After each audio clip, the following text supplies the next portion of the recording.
전문가들이 가장 이거 정말 예측 불가능하다. 아까 이 직전에 의원님도 말씀하셨지만 이거 투표한 끝까지 열어봐야 알 것 같다라고 꼽히는 것이 경기 평택을입니다. 네. 이 신인규 변호사님 거기 가서 이제 사전 투표도 하고 오셨는데 일단 민심이 좀 어땠어요? 우선 저는 평택을 지역이 워낙 핫하다 보니까 제가 네. 두 번에 걸쳐서 이제 토요일마다 이렇게 갔었고 네. 이제 마지막에 간 게 이제 최근 토요일 날 제가 가서 투표도 사전 투표도 하고 이제 민심도 한번 살펴보고 이렇게 왔는데 네.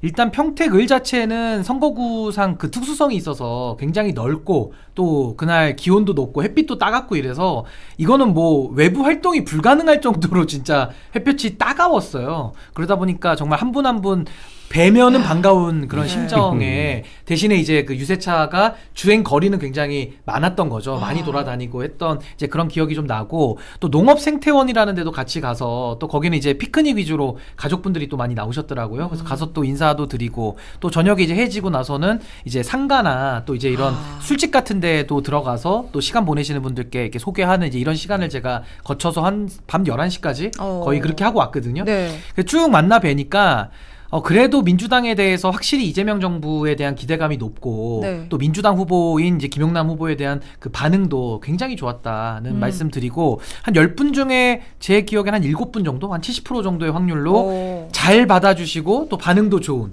이제 그런 분들이 많으시더라고요. 그래서 어쨌든 현장 민심은 뭐 괜찮다라는 생각을 저는 했고 근데 문제는 결국 이제 본투표 날 가서 이제 네. 사전 투표율이 좀 낮다 보니까 본투표 날 이제 가름이 날 건데 누가 더 많이 투표장으로 나오느냐가 지금은 마지막 관건 아닐까 뭐 그런 생각이 좀 들었습니다. 의원님도 그렇게 보시나요? 그러니까 당락을 가르는 거 관건 뭐가 될 것인가? 그렇죠. 어느 지지층이 투표장에 더 많이 나오냐. 선거는 결국에 그 싸움입니다. 근데 생각보다 평택이 사전 투표율이 별로 안 높았어요. 원인이 뭘까? 물론 황교안 후보는 본인 때문이라고 얘기하는데 그건 아닌 것 같고 좀 자아 비대가 그건 아닌 것 같고 어떻게 보면은 이제 여기가 격렬했잖아요, 선거가. 네. 네거티브도 심했고 그것 때문에 투표를 망설이는 지지층이 아직 좀 있는 거 아닌가. 맞아요. 그렇게 추정을 하고요. 그러나 이제 본투표까지 봐야 됩니다. 지금 뭐 각 후보 진영이나 캠프에서 마지막까지 정말 한 사람까지 네. 투표 참여시키기 위해서 뭐 할 수 있는 모든 노력을 다 할 테니까 좀 지켜봐야 될 것 같은데 여기가 여론조사 결과도 그랬지만 마지막 네. 지금 비공개 여론조사가 돌아가잖아요. 네. 블랙아웃 기간에 네. 모든 당이 다 돌려요. 모든 그렇죠. 후보측이. 자체 여론조사 돌리죠. 제가 들은 얘기로는 그 비공개 여론조사가 진짜 초초박빙이라고 합니다. 거의 1% 미만 차이. 와. 그리고 심지어는 세 후보가 다 1% 차이 안에 있는 이 정도의 초접전 상태여서 진짜 여기는 투표함을 열어봐야 결과라는 개표함을 열어봐야 그런 상태라고 하고 물론 이제 모든 후보들은 자기 이제 선거운동 분위기가 다 좋다 그래요. 이 정도 되면은. 그리고 저도 선거를 치러봤지만 네. 후보 지지율이 한 15%만 넘어도 당선될 것 같은 분위기가 들거든요. 그리고 한 20% 넘으면 어디 가면 연호해요. 밤에 술집 같은 데 돌면. 그럼 나 그러면 당선된다? 당연히 당선되는 걸로 보이죠. 그래서 이건 진짜 열어봐야 아는 거고 여기에는 이제 마지막에 응집력, 네. 뭐 운 네. 이런 게 다 복합적으로 작용하는 그런 결과가 아닐까 싶은데 어찌됐건 이번 평택을 선거는 선거 이후에도 상당히 많은 그 이야기거리를 네. 남기는 그런 선거가 되지 않을까 싶고요. 그럴 것 같아요. 뭐 지금 전국이 다 그래요. 네. 다는 아니지만 네. 일부 이제 관심 지역 선거가 투표하면 열어봐야 아는 부산 북구도 비슷하다 그러고 네. 저는 사실 대구시장 선거 결과에 제일 가장 관심이 커요. 거기 좀 들어보셨나요? 예. 거기 근데 제가 거기도 대구에 초박빙이라고 있는 하나요? 네. 오랫동안 시민운동을 했던 지인하고 연락을 했는데 그분 말씀이 분위기가 6월항쟁 전야 같다. 87년. 오. 특히 김부겸 후보 유세나 김부겸 후보 선거하면 모이는 이 분위기가 약간 비장 대구에서 한 번도 그런 선거가 없었던 거예요. 지금까지. 오. 김부겸 후보가 과거에 당선돼 본 그 선거도 있지만 네. 그거는 특정 국회의원 선거구에서 선거고 예. 대구시 전체를 관통하는 이런 선거에서는 이런 분위기가 없었다 보니까 그동안에 국민의힘을 보수정당을 지지하지 않고 숨죽여 있던 그런 지지자들이 나오는 겁니다. 그리고 목소리를 내는 거고. 네. 그리고 과거에는 보수정당을 지지했지만 도저히 이제는 못 참겠다. 이런 지지자들이 목소리를 내서 거의 87년 6월항쟁 전야 같은 분위기래요. 그래서 그분 얘기는 기대해도 좋을 것 같다. 정말 기대하고 있습니다. 좀 이게 좀 내일 개표 결과에서 그런 민심이 좀 확인됐으면 면 좋겠는데 일단 평택을로 다시 돌아가 보면 거기 이제 조국 후보를 이렇게 지원하는 그런 그 다른 지역 그 뭐 주민들도 좀 그렇게 오나요?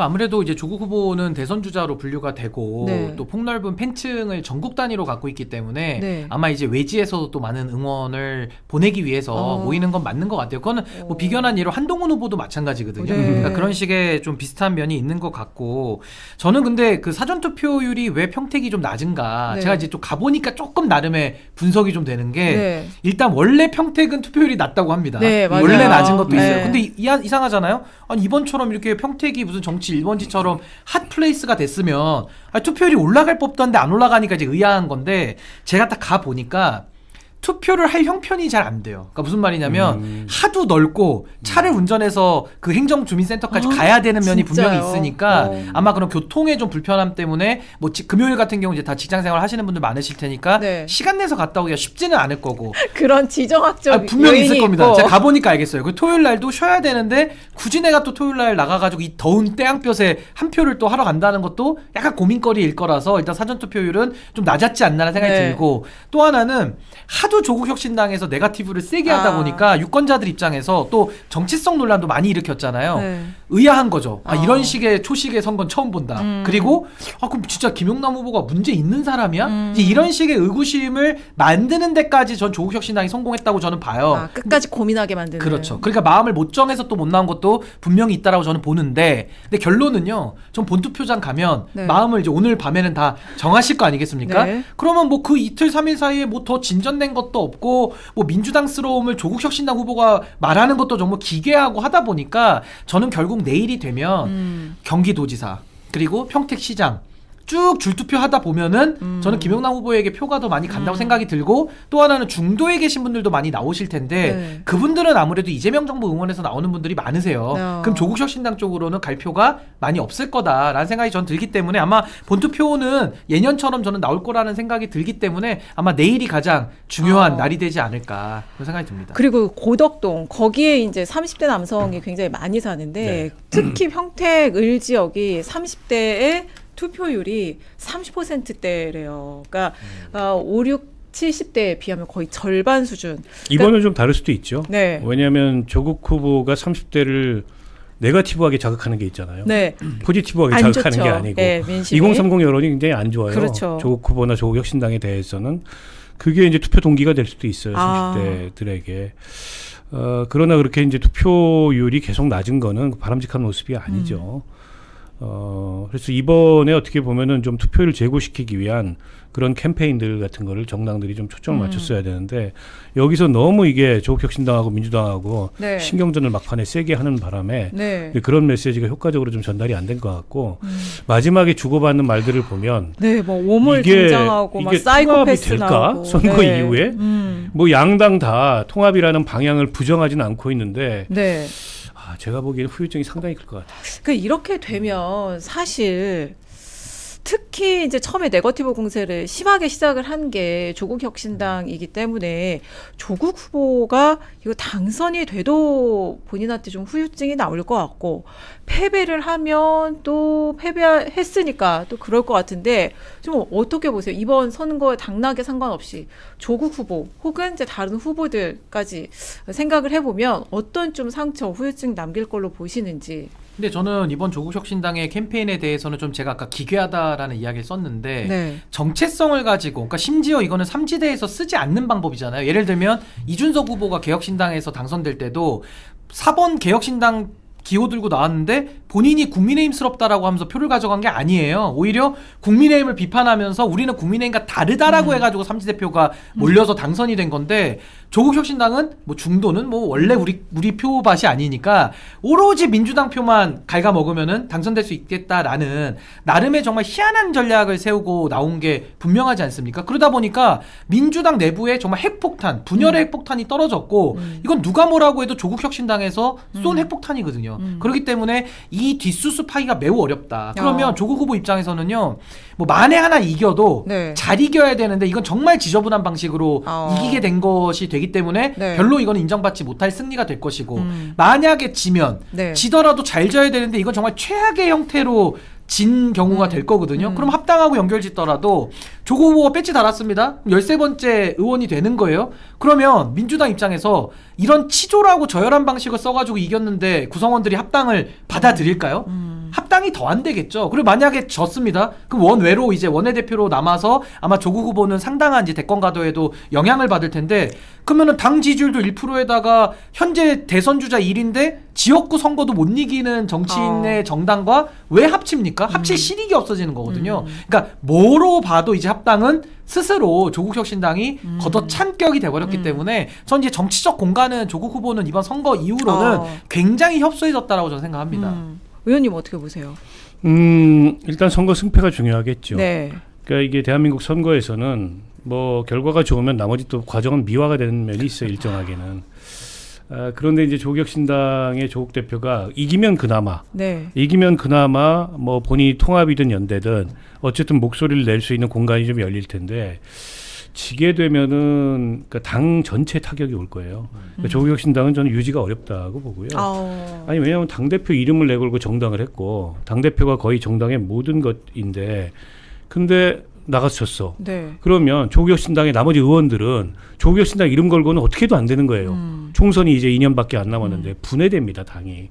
그래서 저는 흡수된 엔딩으로 끝날 거라고 보고 이긴다 하더라도 지금 민주당 내부의 비토가 굉장히 커졌어요. 그리고 아까 신인기 변호사 얘기했듯이 대한민국 이 선거 교과서에 나올 만한 기괴한 캠페인인 거 맞아요. 아니 그렇죠. 왜냐하면 당의 이름에 자기 이름을 걸었어. 아니 그러니까 유시민 작가는 여기에다가 이 기괴한 표현을 써야지 기괴하다는 아니 표현을. 당의 이름 당명에다 자기 이름을 걸었어. 그런 네. 그런 정당의 대표가 선거에 출전해서 나는 민주당 후보보다 민주당 노선을 더 잘 구현할 거야. 그러면 이 당의 정체성은 도대체 뭐예요? 자기 이름까지 건 정당의 정체성은. 저거는 정당 정치를 굉장히 허구화시키는 그런 캠페인이라고 보고요. 그러니까 저런 캠페인이 좋은 결과를 거둔다는 게 이상한 거예요. 좋은 결과를 거두면 안 되는 거죠, 원래. 그런 거죠. 정치 도의상 그리고 이 대한민국 민주주의를 근데 위해서. 설령 이긴다 하더라도 조국혁신당은 저는 지속 가능하지 않다고 봐요. 왜냐하면 이미 조국 대표는 그냥 내려놔 버렸어요. 뭘 내려놨냐면 조국혁신당이라는 당을 만들어서 본인의 정치적 복권을 위한 플랫폼으로 디딤돌 삼아서 지난 총선에 임했는데 그리고 나서 뭐 사회권 선진국 내걸고 제3정당의 길을 갈 것처럼 했지만 제가 보기엔 다 제스처였고 명분이었고 근데 이걸 내려놓은 겁니다. 이번 총선 과정에서. 이번 그 재보궐선거 과정에서. 그냥 민주당에 투항하겠다 의사를 밝혔는데 상대에서 그 투항을 안 받아주려는 움직임도 있잖아요. 그렇죠. 게다가 민주당 전당대회까지 얽혀가지고 굉장히 복잡합니다. 지금 내부가. 그래서 그렇게 되면은 한번 저걸 내려놓으면 3당을 지속할 동력이 없어져요. 자기 스스로 무장해제를 해버렸는데 다시 우리 재무장 해가지고 열심히 해보자. 이게 되겠어요? 이게 안 된단 말이에요. 그런데다가 검증은 안 되지만 조국혁신당 당원들 중에는 이중당적자들도 상당히 있을 거란 말이에요. 그러니까 이제 공직선거에 출마하지 않는 일반 당원들 중에는 민주당과 이중당적자들도 있어요. 어차피 통합할 정당이기 때문에 이제 그런 분들 같은 경우에 이 당이 계속 될까라는 거에 대해서 의구심을 갖게 되잖아요.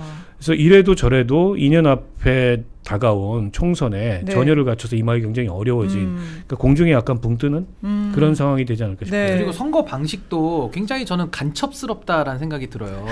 그러니까 무슨 말이냐면 유시민 작가한테 돌려주고 계신 뭐 거예요? 그런 방식 같아요. 왜냐하면 뭐 민주당에서도 일부 그런 간첩과 같은 모습이 나오지만 조국혁신당도 간첩 같은 게 자신들의 당에 대한 캠페인은 안 하고 오히려 옆집 그러니까 민주당의 정체성을 훔쳐오는 거잖아요. 그러니까 훔쳐오는 방식으로 혼선을 줘가지고 위장을 하고 뭔가 교란을 해가지고 이제 표를 얻어오는 방식인데 그게 약간 간첩들이 보통 하는 거 아닙니까? 내부를 혼란시키고 분열시키고 유시민 전 장관님이 가장 지금 비판하고 있는 간첩스러운 방식을 조국혁신당이 썼다라는 거고 또 하나는 말을 한두 번 바꿨어야죠. 조국 대표가 그동안에 창당 때부터 최근에 정청래 대표가 합당 사고 칠 때까지도 본인은 피해자라 그러면서 피해자 코스프레를 했거든요. 그리고 선거 전까지 합당 없다 그랬잖아요. 본인들은 합당을 1도 안 원하는데 정청래 대표가 와가지고 찔러봐가지고 우리가 손해봤습니다라는 얘기를 불과 3달 전까지만 해도 본인이 하고 다녔단 말이에요. 노래를 부르고 다녔는데 이제 와가지고는 본인이 배지를 달면 들어가서 가장 합당에 앞장서겠다고 이러고 얘기하고 있으니 기괴하잖아요.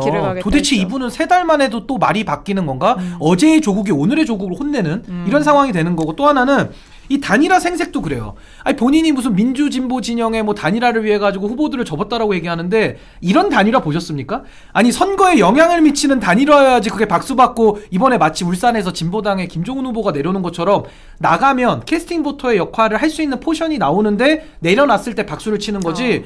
본인들이 그냥 아무나 출마를 시켜가지고 본인들이 드랍을 하면서 우리 단일화한 거니까 생색을 내요. 그러면은 지켜보는 국민들 입장에서는 아니 그 후보 이름은 뭔데? 아니, 몇 프로가 도대체 나왔는데 드랍을 했길래 생색을 내는 거야? 거기다가 조국 후보가 과거의 대선에서도 이재명 대통령을 지지했다라고 하면서 또 생색을 내요. 아니 그때도 곰곰이 생각해 보시면 본인의 유죄 확정 판결이 나와가지고 의원직 배지가 날아가고 구속이 되면서, 그러니까 법정 구속이 되면서 선거를 나갈 수 없는 상황에서 사실상 단일화를 한 것인데 이걸 가지고도 국민들은 다 알고 있는 사실인데 마치 본인은 나갈 수 있는 여건이었는데 이재명 대통령을 위해서 희생한 것처럼 또 얘기를 하거든요. 그러니까 뭐 도대체 안 맞는 정합성이 깨지는 부분이 한두 군데가 아니기 때문에 저는 요즘 어떤 생각도 드냐면 이 법학은 논리적 학문이고 정합성 되게 중요하거든요. 전 이분이 어떻게 한평생 형법을 공부했는지가 의심스러울 정도로 정합성의 파괴 상태다. 전 네. 그렇게 봅니다 진짜. 말이 너무 바뀌어요 지금. 저는 정청래 대표 얘기도 좀 어떻게 생각하시는지 듣고 싶은데 정청래 대표가 어쨌든 김용남 후보